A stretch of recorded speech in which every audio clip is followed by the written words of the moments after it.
एक गंदी औरत है, तेरे शरीर से प्याज लहसुन की बदबू आती है। ऐसा कहकर मैंने गुस्से में आकर अपनी पत्नी को धक्के देकर निकाल दिया और एक मॉडर्न लड़की से शादी कर ली। वह मुझे सज धज कर खुश करती थी, लेकिन कोई काम नहीं करती थी। जब हालात बेकाबू हो गए तो मैं पहली पत्नी को नौकरानी बनाकर वापस लाने गया, लेकिन यह देखकर मेरा होश उड़ गया कि वह करोड़ों की गाड़ी में। मैं एक मिडिल क्लास फैमिली से था। मेरी 3 बड़ी बहनें थीं। मैं बहुत मिन्नतों और मुरादों से मिला था, लेकिन मेरा रहन सहन और सोच ऊंचे दर्जे की थी। मेरी माँ शुरू से चाहती थी कि उसकी बहू खूबसूरत, मॉडर्न और समाज में दिखावे के लायक हो, लेकिन जब मेरी शादी लक्ष्मी से हुई तो माँ को उसकी सादगी और घरेलूपन बिल्कुल भी पसंद नहीं आया। लक्ष्मी एक सीधी सादी मेहनती लड़की थी। उसने हमेशा घर को अपना मानकर हर जिम्मेदारी निभाई।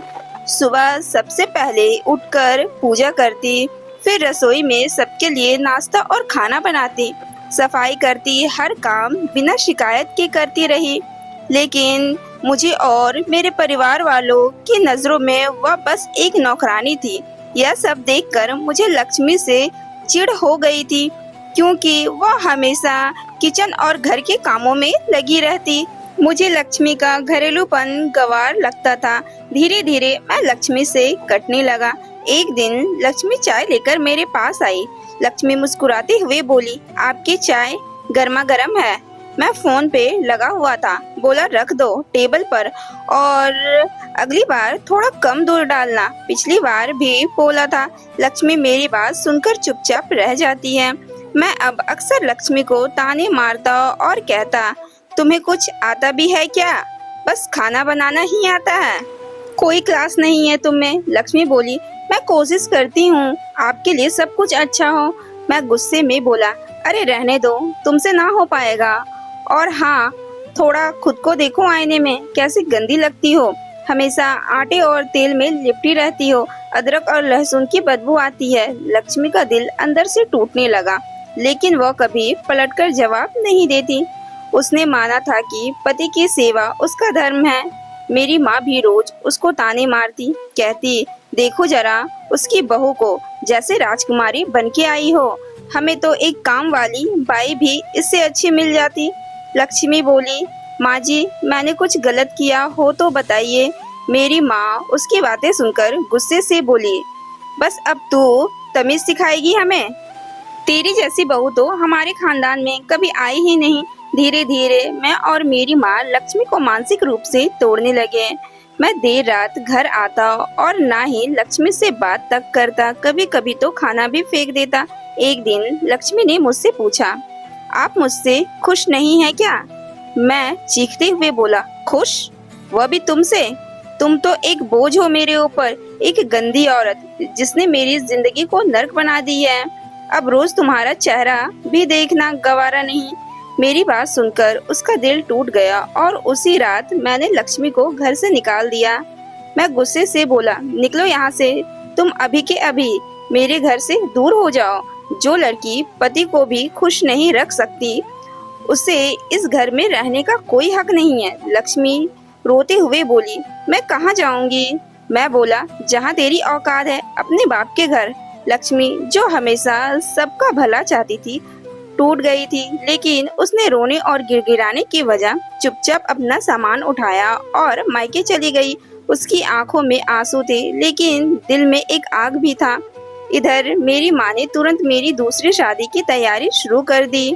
इस बार उन्होंने एक सुंदर, आधुनिक और हाई सोसाइटी लड़की कृति को पसंद किया। कृति का फैशन सेंस बहुत जबरदस्त था। वह सोशल मीडिया पर एक्टिव रहती और अपने जीवन को हाई क्लास मानती थी। शादी के शुरुआती दिन सब कुछ अच्छा चला।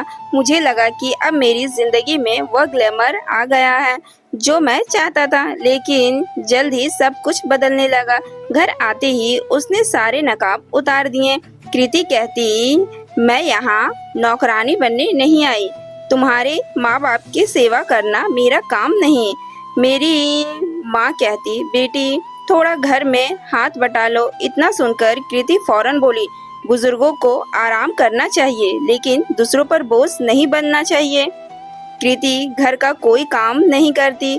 वह नौकरों पर चीखती और मेरी माँ से बदतमीजी करती और हर बात में ताने देती। वह कहती, मैं कोई तुम्हारी रसोइया नहीं हूँ जो तुम्हारे घर वालों के लिए खाना बनाऊं। मैं जो पहले लक्ष्मी की घरेलूपन से परेशान था, अब कृति की लापरवाही और बदतमीजी से टूटने लगा था। माँ और बहू के झगड़े रोज का किस्सा बन गया। मैं ऑफिस से लौटता तो घर का माहौल और भी जहरीला मिलता। एक दिन जब कृति ने मेरी माँ पर हाथ उठाने की कोशिश की तो मेरा होश आ गया।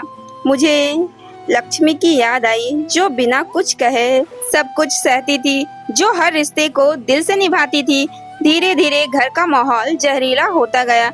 मुझे समझ आने लगा कि सुंदरता सिर्फ दिखावा था, उसमें ना स्नेह था ना संस्कार। एक दिन माँ की तबीयत बिगड़ गई और कृति माँ को छोड़कर पार्टी में चली गई। मैंने माँ को खुद अस्पताल पहुँचाया और पहली बार महसूस किया कि लक्ष्मी क्या थी। अब मैं लक्ष्मी को वापस लाने का फैसला किया।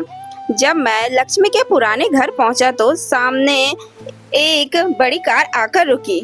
उसमें से लक्ष्मी उतरी, साड़ी में, आत्मविश्वास से भरी हुई, चेहरे पर एक अलग चमक। मैं उसे देखकर हैरान रह गया।